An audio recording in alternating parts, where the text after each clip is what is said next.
So, maswerte na kaming magkaroon ng magandang sapatos. Alam nyo bang ginagawa ko? Minsan, so, hello guys, ito na, babanlaw na natin yung sapatos natin. So, meron tayo ditong Colgate. Ayan, ang ating baking soda, and then ang ating Silver Swan soy sauce. So, hindi po ako magluluto guys.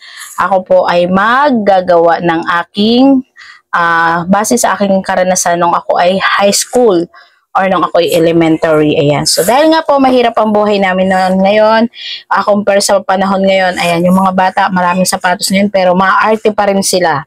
So, maswerte na kaming magkaroon ng magandang sapatos. Alam nyo bang ginagawa ko? Minsan, may sapatos kami bigay lang, pero napaka-itim, di maitsurahan. Pero alam nyo ba guys, ang ginawa ko nung high school ako, kasi syempre dalaga na ako nun guys, nahihiya ako sa mga classmate ko, sa mga teacher ko. Ito lang yung ginawa ko guys para pumuti yung sapatos or mawala yung mga stain or mga kalawang or mga nakadikit na dumi dito sa sapatos. So ganito nga guys, tayo ay hindi naman pare-pareho ng buhay, hindi pare-pareho tayong ipinanak na masarap ang buhay or mayaman or may kaya or may pera. So, sa mga estudyante ngayon, ayan, so para sa mga estudyante na walang kakayahang bumili ng sapatos or marami silang mga nakaimbak na sapatos na gustong maging bago or maging malinis, ayan, so ina-advise ko po sa inyo na, so ayan guys, pinaltan ko pala yung ating Colgate kasi red pala yung nagamit ko. So, lalagay nga natin itong ating Colgate na white. So, white ang gamitin nyo guys. Ayan. Kasi yung red, may tendency kasi na kumulay sa ating shoes. Ayan. So, buksan lang natin to guys. Tapos, lagay natin. So, ayan. Lalagay lahat natin yung ating toothpaste. Ayan. So, depende sa inyo kung gaano kadami ilalagay natin. Ayan. So, tapos lagyan pala natin ng ating baking soda. Ayan. So, depende sa inyo kung gaano kadami yung ilalagay ninyo. Pero, much better na kahit 3 tablespoon lang. Ayan. Tapos, suka natin. Lagay. Ayan. Kung nakikita nyo guys, nagkulo-kulo siya. Ayan. So, haluin lang natin to guys hanggang sa matunaw or ma-dissolve yung ating baking powder ay baking soda or yung ating Colgate. Ayan. So, ano nga bang kailangan natin dito? Kailangan natin ng toothbrush. Ayan. So, hanap tayo ng lumang toothbrush para ito ay ating magamit. Ayan. So, haluin lang natin to. Mix mabuti. Ayan. Kapag alam nyo naman sa tingin nyo is natunaw na yung toothpaste. Ayan. So, ito po ay nakakatulong para pumuti yung ating sapatos or mawala yung mga kalawang-kalawang. So, ayun guys, i-mix lang natin mabuti yung ating Colgate kasi medyo hindi ko siya mahalo kanina. Ayan, para sa mga nagtatanong kung ano nga ba itong hinahalo ko. Ayan, ito po ay baking soda, tapos suka, at saka ating Colgate. Ayan. So, white po yung gagamitin nyo. Kasi kung kulay, katulad yung ginawa ko kanina, kukulay po sa, kala ko po kasi white itong toothpaste na nabili ko. Ayan. So, medyo okay na siya guys. So, guys, kapag ganito, nagbabubbles na siya, no? Ayan. So, ibig sabihin yan guys, natunaw na natin yung ibang, nilagay natin yung ating fruit soda. Ayan, baking soda. So, ayan. So, try na natin, guys. Ayan, ayusin ko lang yung aking camera. Guys, kunin natin tong sapatos. Ayan, itry natin kung ano nga ba ang magiging result nito, guys. Ayan. So, nakita nyo naman, guys, di ba madumi? So, ayan, ang dami niyang stain. Kasi nasa taguan lang siya. Hindi ko siya nagagamit. So, tingnan natin ang karisma nito. Ayan. So, hindi naman to magic guys. Para isang kuskus lang mawawala. So, ibig sabihin niya nakakapag-light siya ng ating mga dumi sa sapatos. Ayan. So, ang maganda nga nito guys, ibababad natin siya. Lalo na kung may ganito, may stain. Ayan.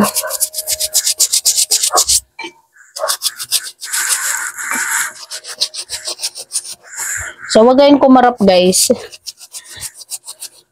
Ito naman po ay walang masama kung susubukan nyo lang. Ayan. Ito lang po sa based on my experience nung ako ay high school po.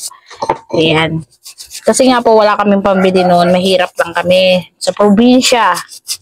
Ayan. Sobrang hirap ng panahon na yon. Walang pambili. Ayan. So, medyo nagla-light na yung kabilang parts natin. Ayan. Ito matindi talaga tong isa.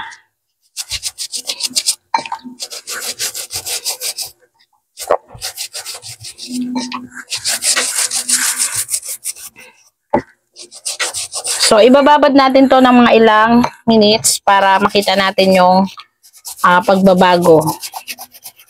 Yan. So, ganito guys, hindi naman to magastos. Wala namang masama kung susubukan nyo lang. Ayan. At least kung na-try nyo, pwede nyo i-share sa iba, pwede nyo i-apply. Ayan, makakamura kayo kaysa bumili kayo ng bago guys. So, katulad kung mamahalin yung mga sapatos nyo guys. Ayan, eto po mamahalin to guys. Ayan, bigay ito sa akin ng kaibigan ko. Ayan. So, tingnan nyo naman guys, medyo nag-light na siya. Ayan, medyo nag-light na siya compare dito. Nakita nyo.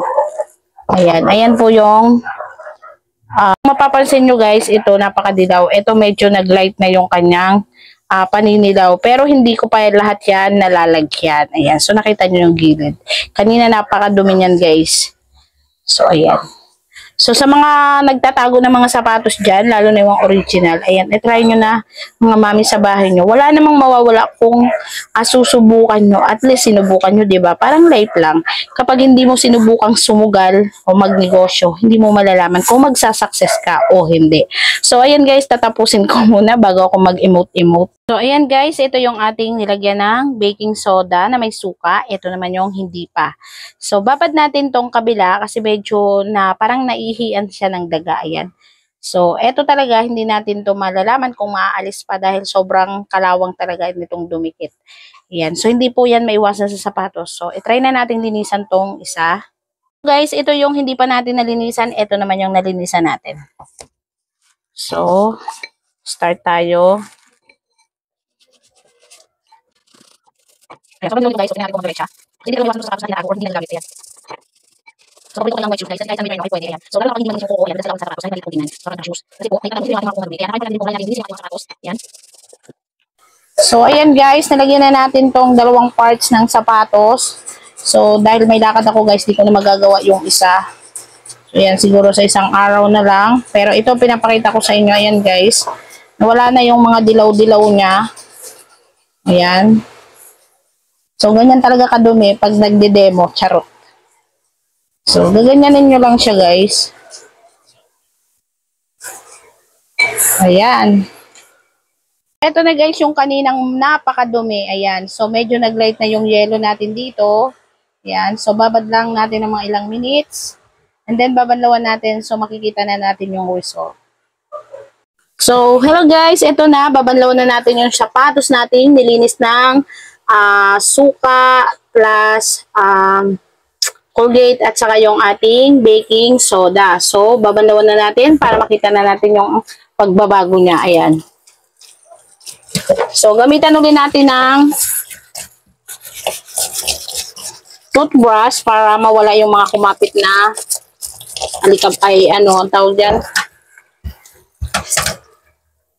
Mga kumapit na baking soda.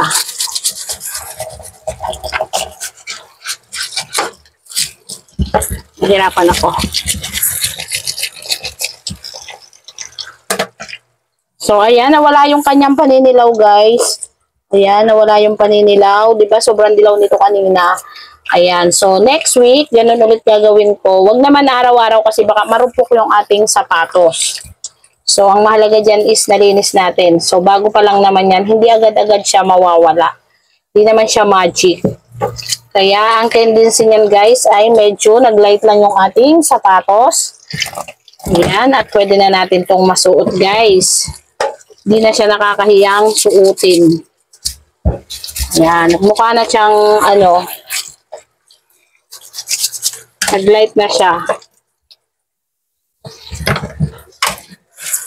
So, ganun lang guys. Ayan, wala namang masama kung susubukan natin yung ating mga DIY. Ayan. So, sana po ay nakatulong ang aking munting kaalaman. Ayan, ang aking based on my experience guys. Ayan, lalo na po sa mga estudyante na walang pambili ng mga bagong sapatos or nahihiyang magsuot ng sapatos dahil nga po puro kalawang or yung mga stain na nakakapit sa ating shoes. Ayan, subukan nyo na to mga beshi, mga mare, mga mawe. Ayan. Kapag naman po inulit natin to next week o yung mga sunod na laban natin, siguro naman sobrang white na neto. So, ayan lang guys. And maraming salamat sa inyong panonood and follow for more. Ayan. Kung may natutunan kayo, i-like nyo, i-follow at i-share nyo na rin para mas marami nating matulungan sa ating munting DIY linis shoes. Ayan. Especially sa mga estudyante na walang kakayahang bumili ng bagong sapatos. Ayan, o, diba? Ang ganda na niya, guys. Pwede na natin siyang irampa. Ayan, mas puputi pa ito, guys, kapag nabilad na natin or natuyo sa araw. So, sana po ay nakatulong sa inyo, mga mami. Ayan. Thank you, everyone. O, diba? Maganda na siya. Base kanina, compare kanina pala, ayan. So, talagang mukha siyang galing sa sa daang malinis. Ayan, so yun guys, and follow for more. Thank you everyone.